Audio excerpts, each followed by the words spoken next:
بسم اللہ الرحمن الرحیم۔ منگلا ڈیم کے عین وسط میں واقع یہ پرانا مندر کسی عجوبے سے کم نہیں ہے۔ نہ صرف یہ مندر ایک عجوبہ ہے بلکہ یہ اپنے اندر ایک داستان لیے ہوئے ہے، اور وہ داستان عروج و زوال کی داستان ہے۔ یہ بہت ساری کہانیاں بیان کرتا ہے۔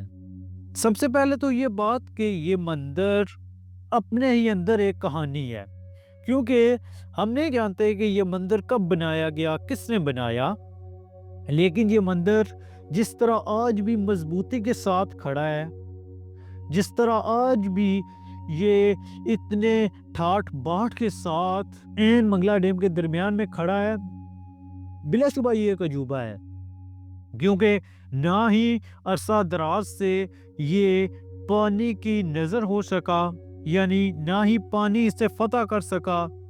زیر آب تو آیا لیکن پانی اس کو مسمار نہ کر سکا۔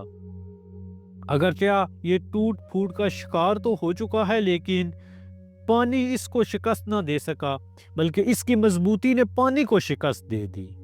پانی آتا ہے اور یہ ڈوب جاتا ہے، لیکن جب پانی واپس جاتا ہے تو پھر یہ عین وسط میں کھڑا اپنی کہانی کو بیان کر رہا ہے۔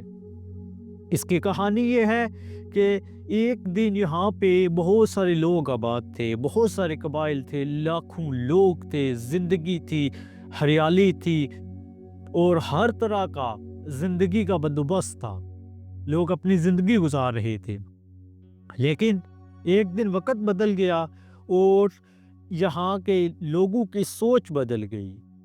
حکمران طبقے نے یہ سوچا کہ اس علاقے کو پانی کی نظر کر دیا جائے، یوں وہاں سے زندگی کا خاتمہ ہو گیا۔ وہاں پر بہت سارے لوگ تھے، بہت سارے راجے، مہاراجے، گجر، ملک، بہت ساری وہاں پہ قومیں تھی، کیونکہ لاکھوں کی آبادی تھی۔ آج وہاں پہ کوئی نام و نشان نہیں ملتا۔ جب آپ وہاں پر جا کر دیکھتے ہیں تو صرف پتھر ہی ملتے ہیں، یا اگر آپ تاریخ کے اوراق ٹٹولیں تو وہاں پر کچھ ایسے لوگ ملیں گے جنہوں نے انسانیت کے لیے کام کیا، نہ کہ اپنی میں، اپنی انا، اپنی حکومت، اپنی ہوس کے لیے۔ آج وہاں پہ ہر عروج کو زوال آ چکا ہے۔ وہاں پہ جو لوگ حکومت کرتے تھے وہ آج ملیا میٹ ہو چکا ہے وہاں پہ سب کچھ۔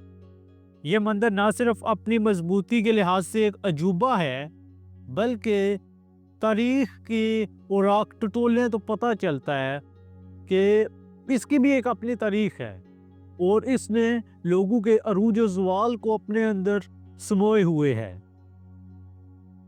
یہ مندر ہمیں یہ بتاتا ہے کہ یہاں پہ بہت سارے لوگ تھے جو گزر چکے، جن پر عروج بھی آیا لیکن آج وہ زوال پذیر ہو چکے، جنہوں نے حکومتیں بھی کی لیکن آج صرف وہاں پہ پتھر ہیں اور ان کا نام و نشان مٹ چکا ہے۔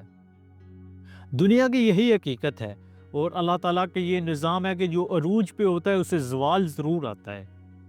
جس نے ایک دن سب سے اوپر ہونا ہے، اس نے ایک دن گمنامی کے اندھیر نگری میں بھی چلے جانا ہے، تو پھر غرور کس بات کا؟ انسان نے اگر اس دنیا کو چھوڑ ہی جانا ہے تو کیوں نہ وہ پھر اچھے طریقے سے اپنی اچھی یادیں، اپنا اچھا اخلاق، کردار اور لوگوں کے ساتھ کی ہوئی اچھائیاں چھوڑ کر جائے، تاکہ جب اسے تاریخ کے اوراق اپنے سینے میں محفوظ کریں تو اس کو ایک اچھا انسان لکھیں، نہ کہ یہ لکھیں کہ اس نے اپنی حکومت کے لیے اپنے خاندان کو مار ڈالا۔ ہر عروج کو زوال ہے۔ شاعر لکھتا ہے کہ نہ عروج دے نہ زوال دے، فقط اپنی راہ پہ ڈال دے، مجھے چھین لے غم دہر سے، فقط اپنے غم کا ملال دے، میرے خواب آنکھوں سے نوچ لے، کوئی سوچ دے نہ خیال دے، میں جو منزلوں کا حریص ہوں، مجھے راستوں کا وبال دے، مجھے مال و زر کی نہیں طلب، میرے فن کو اوج کمال دے، میری ظلمتوں میں کمی نہ کر، میرے جگنوں کو اجال دے، میری عاشقی ہے صبر طلب، مجھے فرصت میں و سال دے، میرے سامعین ہیں کم فہم، مجھے حرف صوت فعال دے، مجھے آئینے سے دہن بنا، میری حیرتوں کو سوال دے، میرے پھیلے ہاتھوں کو خوف ہے، میرے پھیلے ہاتھوں کو خوف ہے کہ تم مسکرا کے نہ ٹال دے، ہوں تیرے شعور سے ماورا، مجھے اپنے دل سے نکال دے، نہ عروج دے نہ زوال دے، فقط اپنی راہ پہ ڈال دے۔ ہر چیز میں ایک دن فنا ہو جانا ہے، رہے گا نام اللہ کا۔ ہمیں اچھی یادیں، اچھے اخلاق و کردار کے ساتھ گزاری ہوئی زندگی چھوڑ کر جانی چاہیے، تاکہ دنیا ہمیں اچھے انسان کے طور پر یاد رکھے۔